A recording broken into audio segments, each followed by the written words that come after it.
Напоследък се говори само за руска пропаганда. Как е възможно пропагандата да е единствена едностранна?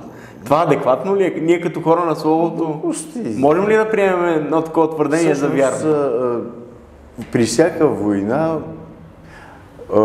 ядката на войната е информационната война и идеологическата война. И сега ние сме подложени на пълно заглушаване на речта на противника. Противника ни е Русия и изтока.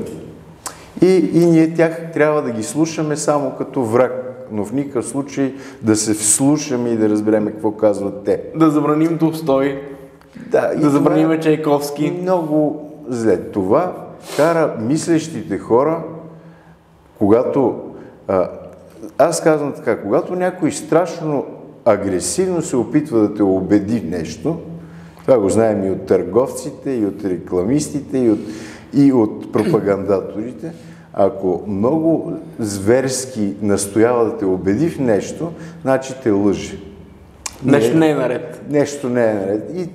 И сега, когато се опитват да ни убеждават толкова активно в разни неща, умният човек, който има имунитет срещу лъжите и манипулациите, си казва, чакайте, защо толкова много държите да... Защо крещите толкова? Искам да помисля и по обратния начин. Последната ти книга се казва Мислодобив. Излезе съвсем наскоро. Как можем да провокираме хората, айде не да ги караме, да няма насилственост в глагола някакси, но да ги провокираме да мислят със собствените си глави, не с телевизора, не с това, което им се говори, не с това, което се излива върху тях. Нашия начин, като ти как го правиш? Ти пишеме и говорим. Аз друг начин за себе си. Тоест, опитвам се да говоря обосновано и страстно, обаче не с тая страст на фанатика и на лудия, а с страстта на човека, който е страстен не фанатик. Това звучи малко странно, но такъв е бил Еразъм Ротердамски. Той е бащата, той е червената нишка на благородната европейска цивилизация.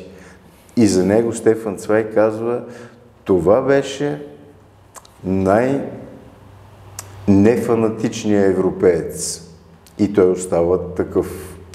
Него непрекъснато са го дърпали, канели и заплашвали от всички страни. Протестантски князеи, херцози, папата, кардинали, френски крал, кой ли не, да мине на тяхна страна. И той се измъквал по някакъв невероятен начин, като е пишал изключително такива гъвкави и хитри писма, в които така да мине, че да не е на страната на никой. В същото време с всички се е подигравал, защото е бил наясно. Той е възхвалявал глупостта, ширеща се от него. А глупост е да си конска пац и да вървиш само в една посока, без да погледнеш страни. Трябва да махнем тия капаци някакси. Да. Когато почнеш да си вярваш много, че нещо е така, ето на това учиме и провокираме хората да знаят. Значи вървиш ли по един път и ти е много така удобно и се плъзгаш много добре по този път, веднага се оплаши и се замисли, не е ли, я да се огледам, няма ли? Както се плъзгаш, така може и да се плъзнеш. Много леките и прави и бързи пътища водят към ада. Нали, когато си съюзник на някой и той ти дава пари и всичко тече ето така прекрасно, тук виж си се оказал заради това съюзничество вкарам в война, в дългове и в какво ли не. Трябва да си отваряме очите на чисто. За това при това положение. Вървиш ли много уверено на някъде, моментално си плесни един шамар и кажи, аз нещо съм се объркал. Човек в нищо не трябва да е уверен, трябва да го подлага на, както споменах, това го е казал Декарт, на систематично съмнение. Медиите не са ли много виновни за това, че няма систематично съмнение? По някакъв начин за умните хора те са и много полезни, защото когато видиш идиот, ти разбираш какво е идиот и се пазиш да не си като него. Да, но това го разбираме аз и ти, а пък някои хора казват... Доста много българина си е подозрителен, такъв... Аз приема си изхвърлих моя телевизор преди 10 години. Просто доста така... Ние сме благодарни на това, че сме от такъв народ, който вяра не хваща лесно на който и да било. И странното е, че интелигенцията някакси по-лесно се, както се казва на народен език, по-лесно се литка. Това е от футбол. По-лесно може да я подмамиш така и тя да се... Нашата интелигенция била русофилска, германофилска, значи, кой те се... Всичко е фили и фоби. Да, и фагии.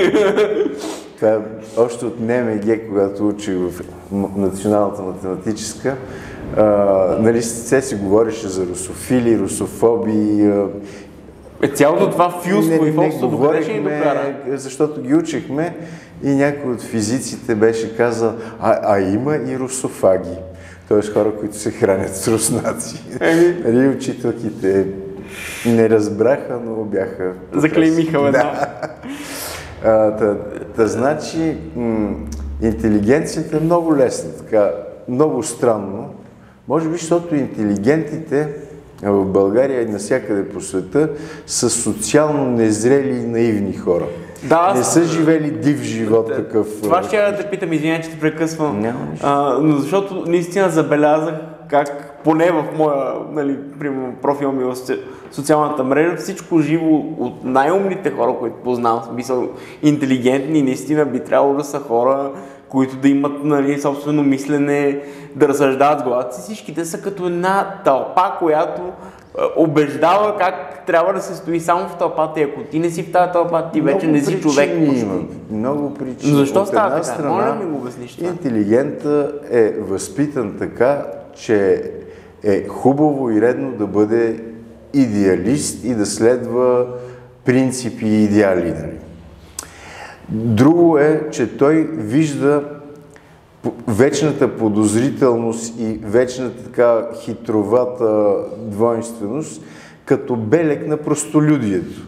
Да. Това са някакви андрешковци, байганевци, които казват всички. Какво разбират те от цялата? И ние трябва от тях да се откъснеме, а всъщност Байганю точно в този момент е най-правия и най-мъдрия герой, защото казва, всички са маскари.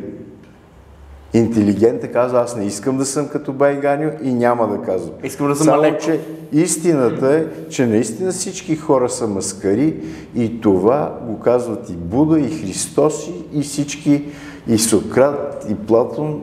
Не може да си човек и да си Бог, нали така? Абсолютно. Ти си маскара, същество, мятащо се от страсти, глупост и невежество. Така че да тръгнеш да боготвориш, както прави интелигенцията, някой и да отричаш някой, защото си идеалист, това са глупости. Всички са съмнителни, във всички трябва да се съмняваме, никого да не приемаме така. Някой ще каже, да, ама точно простолюдието е, виж какви политически некоректни думи използвам, но те са изключително верни. Простолюдието в същото време е последвало Хитлер. Напротив, интелигенцията го е последвала, е най-големия, може би, човек на мисълта извън точните науки, да кажем, защото тогава е имало и Фройд, и Айнщайн, но в хуманитаризма Хайдегер веднага се е записал в нацистката партия и си е бил нацист до 1945 година. И са го подлагали на денацификация, което руснаци... Същото, нали, което сега. Идиотизми. Но Хайдегер, този човек, глупав ли е бил? Той е пишал писма непрекъснато с предложения как да се промени в нацистски стил образованието по философия и разни такива малоумни халюцинации, е един от най-умните хора на това време. Така че интелигенцията също са маскари. Нали, тоест, вижда се, да. Много лесно, точно по тия причини, защото смятат, че идеализма е нещо хубаво, защото смятат, че доверчивостта и те са много силно манипулируеми заради това. Идеи е нещо възвишено и въобще те, интелигентите, казвам те, защото аз от този интелигенти не искам да бъда, смятат, че лоялността към някакви предложени им като светли, високи каузи е много възвишено нещо. Въобще те искат да са възвишени. Аз не искам да съм възвишен.